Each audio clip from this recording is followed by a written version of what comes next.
Did you know that an artificial intelligence generating a high-definition video of a cat, like in under 3 seconds, might actually be the underlying reason your local town's water bill is about to go up? I mean, it sounds totally absurd when you put it exactly that way, Right. but there is actually a direct physical mechanism connecting those two things, and that connection is fundamentally reshaping how our entire world operates right now. Well, that is exactly the kind of hidden wiring we are pulling apart in today's deep dive.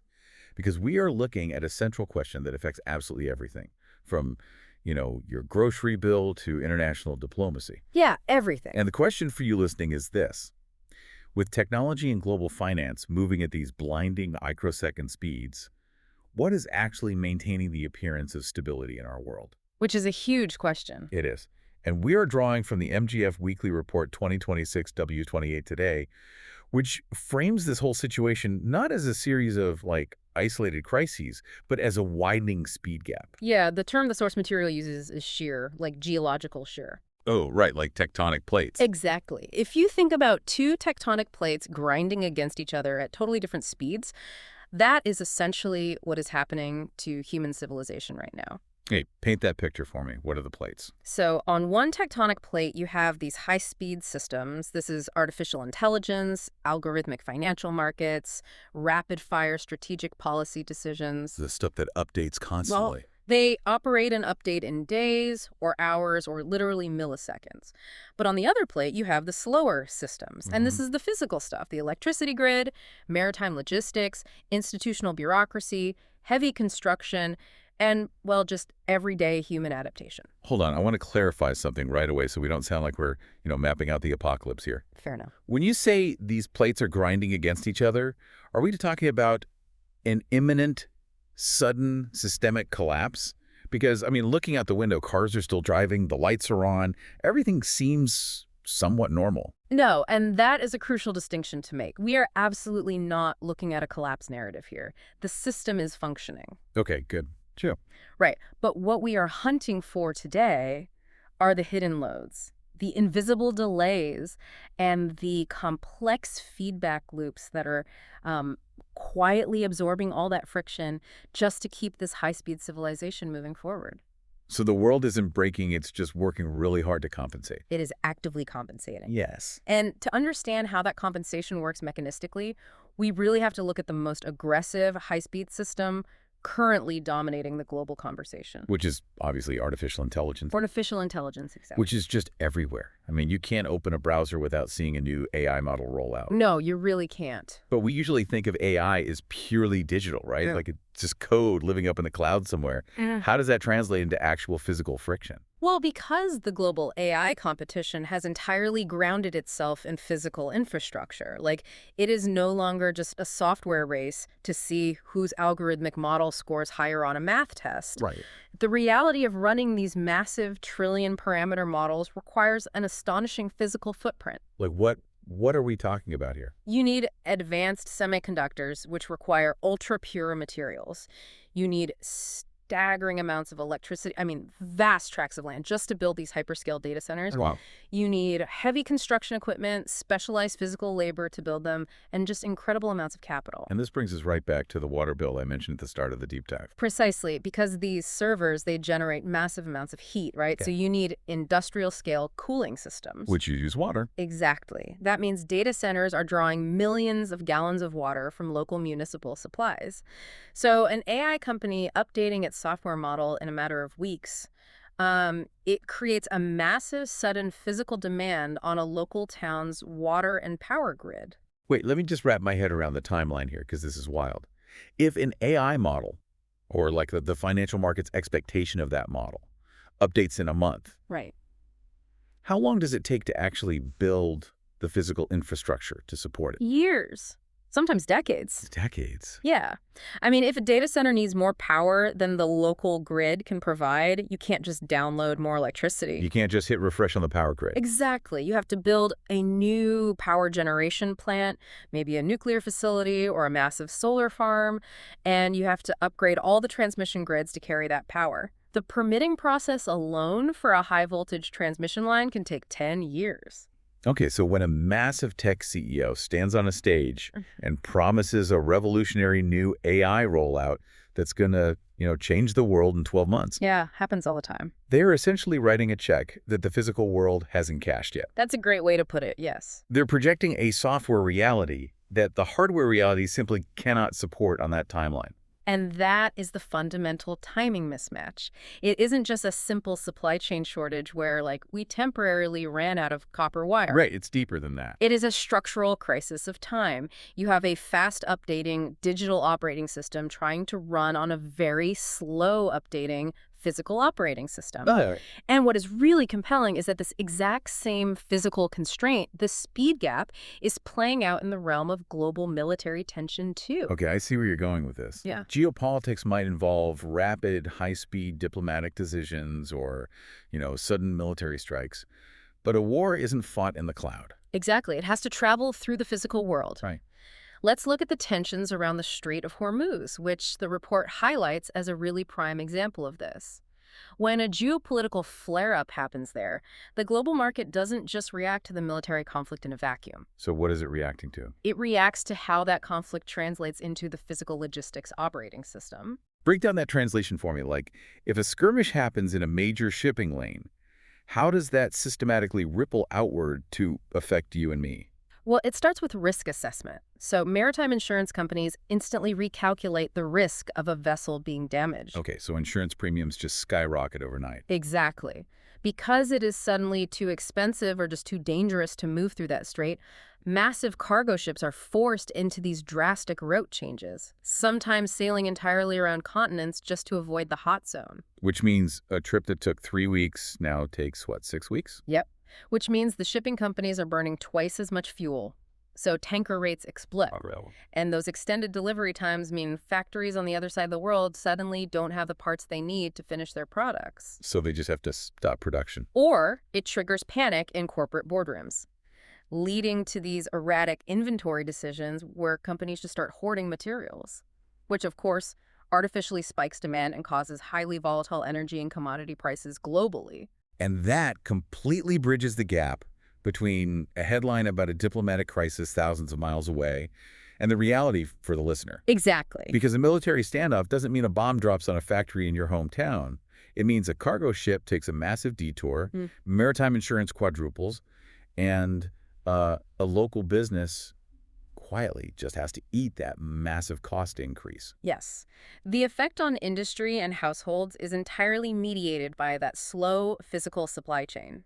The slow system is basically forced to absorb the shock of the fast geopolitical system. Man, that's heavy. It is. And recognizing that logistical reality completely changes how we have to look at superpower competition itself. Oh, like with the U.S. and China. Yes, exactly. Wow. If you look at the current strategic rivalry there, it has evolved far beyond the traditional arguments over tariffs or trade balances. Yeah, I've definitely noticed that shift. It feels much less about, who sells more soybeans or consumer electronics, and much more about controlling the underlying mechanics of how things are actually made. The sources describe it as a battle over the operating system of civilization. The operating system of civilization.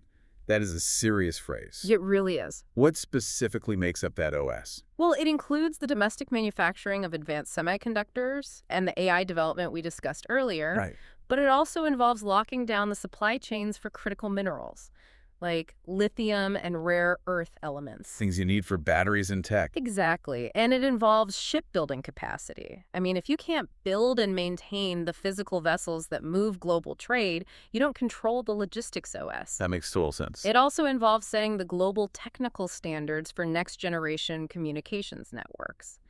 Basically, it's a competition to lay down the tracks for the next century of human activity. That makes me think of an analogy. It's like two massive global mega corporations that interact constantly, but they're trying to switch their entire workforces over to completely incompatible software standards overnight. Oh, that's a great analogy. And what happens when you try to force a sudden massive system migration like that?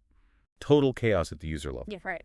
The policy to decouple supply chains or rewrite technical standards that might look incredibly rational and strategic on a whiteboard in Washington or Beijing. Looks great on paper. Yeah, But when you force that fast strategic decision down to the local physical level, it creates this massive compatibility gap. Yes. You end up with duplicate investment where companies have to literally build two separate supply chains. Right.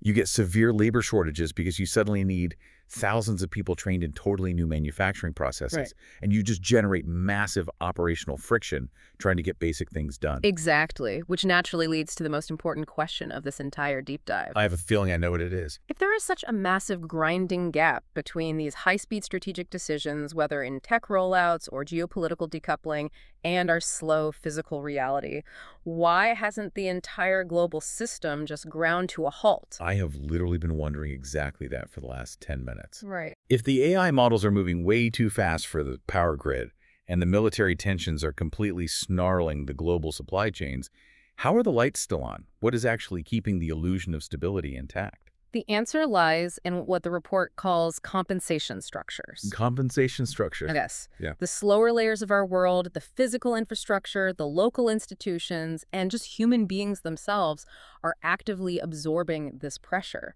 But, and this is key, we cannot treat compensation as just one vague bucket. Okay, so it's not all the same thing. Exactly. The sources are very precise here. There are 3 distinct mechanisms of compensation, and they have very, very different long-term consequences. Let's walk through the mechanics of how a system actually absorbs that friction, maybe starting with the most sustainable one. Good idea. The first type is compensation that creates recovery capacity or enables resynchronization. Resynchronization, so like getting back on the same page. Exactly. These are positive buffers. Mechanistically, this looks like a company choosing to spend capital to build up a massive excess inventory in a local warehouse. Okay. So if a geopolitical shock delays a cargo ship by 3 weeks, the local factory just pulls from the warehouse. The system has time to catch up, and the consumer never even feels the delay. Right, that makes total sense. You build a shock absorber, but I mean, building excess inventory requires a lot of spare cash, physical real estate, and time. What happens when a system doesn't have the resources to build that positive buffer? Then they are forced into the second type, which is postponing unresolved pressure. This is when you don't actually solve the friction, you just buy time. Wait, I need to push back on that. If you are basically just kicking the can down the road, aren't we just walking blindly into a massive simultaneous industrial collapse when all those postponed problems blow up at the exact same time? Well, not necessarily a total collapse, but definitely a severe degradation of capability. Oh. Mechanistically, this looks like a regional power company or a local factory choosing to extend the life of aging, highly inefficient machinery, just because they simply cannot afford or physically acquire the new upgraded parts they need. So they just patch it up. Exactly. They patch the old machine, they run it past its expiration date, and they keep the lights on for one more quarter. The structural pressure hasn't gone away, it has just been scheduled for tomorrow. I see. It's like ignoring the check engine light in your car. Perfect analogy. You get to work today, sure, but the engine is taking invisible damage. And I imagine you can only postpone for so long before you have to resort to something else. Exactly. Which brings us to the third and probably most common form of compensation, Which is, transferring the burden. This is when a system maintains its own high-speed stability by simply offloading the cost, the friction, and the delay onto a slower, less powerful layer. oh wow. How does that burden transfer actually manifest for the people listening right now, like in everyday life? It manifests as informal human coordination. What does that mean? Well, when a company rushes out a high-speed software update that completely breaks the internal system, the burden is transferred to the IT team, Oh, right. who suddenly has to work through the entire weekend manually fixing glitches just to keep the business running. Or it looks like shipping companies quietly passing their astronomical new insurance costs directly onto consumer goods. So we pay for it at the store. Yes. And ultimately, it looks like everyday households being forced to aggressively cut back on their discretionary spending just to absorb the inflation of basic necessities. Oh, man. So it's the local barista trying to do the job of 3 people because the new automated mobile ordering app is firing off orders faster than the physical layout of the cafe can handle. Yes. That is the perfect encapsulation. The digital app shows record-breaking efficiency, the corporate stock price goes up, but the human layer is just absorbing all that operational friction until they physically burn out. Exactly. All of these actions, the IT overtime, the deferred maintenance on the factory floor, the household budget cuts, they successfully preserve the short-term operation of the global economy. But at a cost. A huge cost. They heavily burn through our long-term reserves, whether that reserve is corporate cash, machinery lifespan, or literally human energy and mental health. Okay, but surely this isn't just a one-way street, right? Where the physical world and human beings just take a beating indefinitely. I mean, the physical world has a very stubborn way of reasserting itself. It really does. Does the slow system ever push back against the fast system? It absolutely does. And this is where we see a really powerful reverse feedback loop. Yeah. The slower systems are not just passive sponges. We are reaching a point where the slow systems are actively dictating the speed limit of the fast systems. Give me a concrete example of that, like the slow system pulling the emergency brake. Well, we are seeing it right now in the tech sector. Electricity constraints are actively changing where AI companies can build. Really? Yes. Major multi-billion-dollar tech investments are being diverted or canceled entirely simply because a specific region's power grid physically cannot handle the load. Wow. The high-speed ambition is entirely vetoed by the slow-speed reality. So the software giant has all the money in the world, but the local utility company just says, sorry, the physics just don't work. Exactly. And we see it in politics, too. How so? Global logistics bottlenecks are forcing national politicians to dramatically alter their strategic policy timelines because they realize the physical supply chain won't support their goals. Oh, that makes sense. We see local town councils refusing to grant zoning permits for data center cooling towers because of the water strain. Just saying no. Right. And in the financial markets, if household demand significantly drops because people are just exhausted from absorbing inflation, that eventually travels upward and alters the high-speed stock market expectations. It's incredibly ironic, actually. The high-speed tech and financial sectors genuinely believe they are the ones driving the car. Oh, absolutely. They have their foot hovering over the accelerator. But the slow physical infrastructure is the one actually drawing the map, building the roads, and enforcing the speed limit. It is a profound realization, and it really forces us to look closely at how these overarching macro trends arrive at the listener's front door, because the friction between the fast and the slow doesn't happen instantly. It travels through multiple translation layers. Right, and I want to dig into that translation, because when we talk about macroeconomic friction, the media almost exclusively focuses on inflation. Always. Which higher prices at the grocery store. But the source material makes it clear that this structural friction appears in much more complex ways than just price tags. Oh, yeah. Higher prices are just the easiest metric to measure. The structural friction of the speed gap manifests as a severe degradation in the quality and predictability of daily life. Give me an example. Mechanistically, it looks like suddenly, inexplicably longer waiting times for basic medical or municipal services. It appears as highly complex, convoluted contracts and totally opaque pricing models for software or services that are almost impossible for a normal person to decipher. Oh, I know exactly what you mean. It's the feeling that a task that used to take 3 steps now takes 8 steps and requires a customer service chat with a bot that doesn't even understand your problem. Precisely. You will notice incredibly unstable service quality. Like a supply chain works perfectly on Tuesday and then completely falls apart on Thursday. Right. You'll see fewer available options in the market because the smaller local players just couldn't afford those compensation buffers we talked about, and they got squeezed out by the massive corporations. And all of that unpredictability has a serious psychological cost. A massive one. It culminates in shorter planning horizons and severe decision fatigue. I mean, it is incredibly difficult for a family to plan a 5-year financial horizon when the baseline rules of the physical and economic world feel like they are shifting underneath them every 6 months. Which naturally leads me to ask this. If everything is getting more convoluted, if the delays are piling up, and the friction is so palpable everywhere, why isn't everyone screaming about it? It's a great question. Like, why is there no massive societal outcry over this constant grinding pressure? The sources address this exact phenomenon, actually. They observe that society is currently in a state of chronic exhaustion, or depolarization. The public is constantly reacting to just an endless barrage of microstimuli and minor crises. Like a low-grade fever that you just eventually accept as your normal body temperature. Exactly, but there is a massive warning in the research here. We cannot misinterpret a weak social response as indifference. Silence does not mean resignation. Right. And it certainly does not mean that society has perfectly structurally adapted to this high-speed world. I think I understand the mechanism here. The lack of public outrage isn't because people are fine with it.